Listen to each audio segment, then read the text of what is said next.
ಇವತ್ತಿನ ವಿಡಿಯೋದಲ್ಲಿ ನಾನು ಒಣ ಶುಂಠಿಯನ್ನ ನಾವು ಮನೆಮದ್ದಾಗಿ ಯಾವ ರೀತಿ ಬಳಸಬಹುದು, ಹಾಗೇನೆ ಯಾವ ಆರೋಗ್ಯ ಸಮಸ್ಯೆಗಳನ್ನ ಇದು ದೂರ ಇಡೋದಕ್ಕೆ ಸಹಾಯ ಆಗುತ್ತೆ ಅನ್ನೋದನ್ನ ಹೇಳ್ತಾ ಇದ್ದೀನಿ. ಈ ವಿಡಿಯೋನ ಮಿಸ್ ಮಾಡದೆ ಕೊನೆ ತನಕ ನೋಡಿ. ಹಾಗೆ ನೀವು ಫಸ್ಟ್ ಟೈಮ್ ನನ್ನ ಚಾನೆಲ್ ನ ನೋಡ್ತಾ ಇದ್ರೆ ಚಾನೆಲ್ ನ ಸಬ್ಸ್ಕ್ರೈಬ್ ಮಾಡಿ, ಹಾಗೆ ಫೇಸ್ಬುಕ್ ಪೇಜ್ ಅನ್ನು ಕೂಡ ಫಾಲೋ ಮಾಡಿ. ಒಣ ಶುಂಠಿ ನಾವು ಹಾಗೇನೆ ಇಟ್ಕೊಳ್ಬಹುದು ಅಥವಾ ಅದನ್ನ ಪುಡಿ ಮಾಡಿ ಇಟ್ಕೊಂಡ್ರೆ ನಮ್ಗೆ ತಕ್ಷಣಕ್ಕೆ ಬಳಸೋದಕ್ಕೆ ತುಂಬಾನೇ ಸಹಾಯ ಆಗುತ್ತೆ. ಸೊ ಒಣ ಶುಂಠಿ ಪುಡಿಯನ್ನ ನಾವು ಎಲ್ಲಾ ಆರೋಗ್ಯ ಸಮಸ್ಯೆಗಳನ್ನ ದೂರ ಇಡೋದಕ್ಕೆ ಬೇರೆ ಬೇರೆ ತರದಲ್ಲಿ ಕೂಡ ಬಳಸಬಹುದು. ಮೊದಲನೇದು ವೆರಿ ಇಂಪಾರ್ಟೆಂಟ್ ಆಗಿ ಹೇಳ್ಬೇಕು ಅಂತ ಹೇಳಿದ್ರೆ, ನಾರ್ಮಲ್ ಆಗಿ ಕಾಡುವಂತಹ ಶೀತ, ಕೆಮ್ಮು, ಕಫ, ಜ್ವರ ಇದು ಎಲ್ಲದಕ್ಕೂ ಕೂಡ ಒಂದು ಬೆಸ್ಟ್ ಮನೆಮದ್ದು ಈ ಒಣಶುಂಠಿ ಅಂತ ಹೇಳಬಹುದು. ಈ ಒಣಶುಂಠಿ ಒಂದು ಮನೇಲಿದ್ರೆ ನಾವು ಈ ರೀತಿಯ ಯಾವುದೇ ಇನ್ಫೆಕ್ಷನ್ ಗಳಿದ್ರು, ಗಂಟ್ಲು ಕಿರಿಕಿರಿ, ಕೆಮ್ಮು, ಕಫ ಯಾವುದೇ ಇದ್ರೂ ಕೂಡ ಅದನ್ನ ದೂರ ಮಾಡ್ಕೊಳ್ಳೋಕೆ ಬಳಸಬಹುದು. ಚಿಟಿಕೆ ಒಣಶುಂಠಿ ಪುಡಿಗೆ ಸ್ವಲ್ಪ ಜೇನುತುಪ್ಪವನ್ನ ಮಿಕ್ಸ್ ಮಾಡ್ಕೊಂಡು ಬಳಸೋದ್ರಿಂದ ಎಷ್ಟೇ ಕೆಮ್ಮು, ಕಫ ಎಲ್ಲ ಇದ್ರೂ ಕೂಡ ಕಡಿಮೆ ಆಗುತ್ತೆ. ಹಾಗೇನೆ ಜ್ವರಕ್ಕೆ ಕೂಡ ಬೆಸ್ಟ್ ಮನೆಮದ್ದಿದು.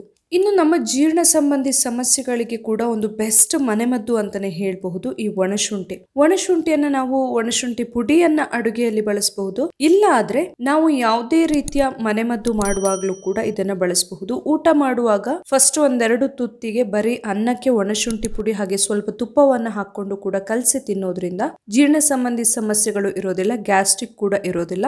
ಇದರಲ್ಲಿ ಫೈಬರ್ ಕಂಟೆಂಟ್ ನಮ್ಗೆ ಹೇರಳವಾಗಿ ಸಿಗೋದ್ರಿಂದ ಗ್ಯಾಸ್ಟ್ರಿಕ್, ಆಸಿಡಿಟಿ ಹಾಗೇನೆ ಹೊಟ್ಟೆ ನೋವು ಎಲ್ಲ ಇದ್ರೆ, ಅಜೀರ್ಣ ಆಗಿದ್ರೆ ಎಲ್ಲದಕ್ಕೂ ಕೂಡ ತುಂಬಾನೇ ಒಳ್ಳೆಯದು ಅಂತಾನೆ ಹೇಳಬಹುದು.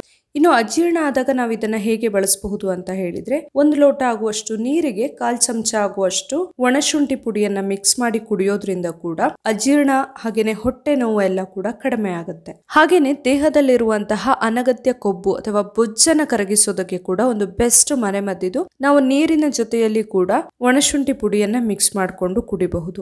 ಹಾಗೇನೆ ರಕ್ತ ಶುದ್ಧಿಗೆ ಕೂಡ ಒಂದು ಬೆಸ್ಟ್ ಮನೆಮದ್ದು ಅಂತಾನೆ ಹೇಳಬಹುದು. ರಕ್ತ ಶುದ್ಧೀಕರಣದಲ್ಲಿ ತುಂಬಾನೇ ಮಹತ್ವದ ಪಾತ್ರನೆ ವಹಿಸುತ್ತೆ ಈ ಒಣಶುಂಠಿ. ಹಾಗೇನೆ ಇನ್ನು ಕೆಲವರಿಗೆ ಮೂತ್ರ ಮಾಡುವಾಗ ತುಂಬಾನೇ ನೋವು, ಉರಿ ಎಲ್ಲ ಇರುತ್ತೆ ಅಲ್ವಾ, ಅಂತವರಿಗೆ ಕೂಡ ಒಳ್ಳೆಯದು. 1 ಲೋಟ ಆಗುವಷ್ಟು ಹಾಲಿಗೆ 1 ಚಿಟಿಕೆ ಆಗುವಷ್ಟು ಒಣಶುಂಠಿ ಪುಡಿನ ಹಾಕಿ ಚೆನ್ನಾಗಿ ಕುದಿಸಿ ಕುಡಿಯೋದ್ರಿಂದ ರಕ್ತ ಶುದ್ಧಿ ಆಗೋದ್ರ ಜೊತೆಯಲ್ಲಿ ಮೂತ್ರ ಮಾಡುವಾಗ ಏನಾದ್ರೂ ನೋವು, ಉರಿ ಎಲ್ಲ ಇದ್ರೆ ಅವುಗಳನ್ನ ಕೂಡ ಕಡಿಮೆ ಮಾಡುವಂತಹ ಶಕ್ತಿ ಇದೆ ಇದಕ್ಕೆ. ಹಾಗೇನೆ ತಲೆನೋವು ಇದ್ರೆ ಕೂಡ ತುಂಬಾನೇ ಒಳ್ಳೆಯದು. ಮೈಗ್ರೇನ್ ಎಲ್ಲ ತಲೆನೋವು ಪದೇ ಪದೇ ಬರ್ತಾ ಇದ್ರೆ ನಾವು ಈ ಒಣಶುಂಠಿಯನ್ನ ಒಂದು ಬೆಸ್ಟ್ ಮನೆಮದ್ದು ಅಂತಾನೆ ಪರಿಗಣಿಸಬಹುದು. 1 ಲೋಟ ಆಗುವಷ್ಟು ನೀರಿಗೆ ಚಿಟಿಕೆ ಒಣಶುಂಠಿ ಪುಡಿಯನ್ನ ಹಾಕಿ ಕುಡಿಯೋದ್ರಿಂದ ಕೂಡ ತಲೆನೋವು ನಿವಾರಣೆ ಆಗುತ್ತೆ. ಹಾಗೇನೆ ಬಿಕ್ಕಳಿಕೆ ತುಂಬಾ ಬರ್ತಾ ಇದ್ರೆ ಕೂಡ ನಾವು ಇದನ್ನ ಬಳಸಬಹುದು. ಹಾಲಿನ ಜೊತೆಯಲ್ಲಿ ಹಾಕಿ ಕುಡಿಯೋದ್ರಿಂದ ಕೂಡ ಬಿಕ್ಕಳಿಕೆ ತಕ್ಷಣಕ್ಕೆ ನಿಲ್ಲುತ್ತೆ. ಇನ್ನು ಯಾರಿಗೆ ಹಲ್ಲು ನೋವಿನ ಸಮಸ್ಯೆ ಇರುತ್ತೆ, ಬಾಯಿಯೆಲ್ಲ ತುಂಬಾ ದುರ್ವಾಸನೆ ಎಲ್ಲ ಬರ್ತಾ ಇರುತ್ತೆ, ಒಸಡಿನ ನೋವು ಎಲ್ಲ ಇದ್ರೆ ಕೂಡ 1 ಲೋಟ ಆಗುವಷ್ಟು ನೀರಿನ ಜೊತೆ ಒಣಶುಂಠಿ ಪುಡಿನ ಹಾಕಿ ಮಿಕ್ಸ್ ಮಾಡಿ ಬಾಯಿ ಮುಕ್ಕಳಿಸೋದ್ರಿಂದ ಕೂಡ ಈ ಸಮಸ್ಯೆ ದೂರ ಆಗುತ್ತೆ. ಅದೇ ರೀತಿ ಯಾರಿಗೆ ಸಂದು ನೋವು, ಕೀಲು ನೋವು ಎಲ್ಲ ಪದೇ ಪದೇ ಬರ್ತಾ ಇರುತ್ತೆ, ಅದರಲ್ಲೂ ಚಳಿಗಾಲ, ಮಳೆಗಾಲ ಎಲ್ಲ ಬಂದಾಗ ತುಂಬಾನೇ ಜಾಸ್ತಿನೇ ಇರುತ್ತೆ ಅಂತಾನೆ ಹೇಳ್ಬಹುದು.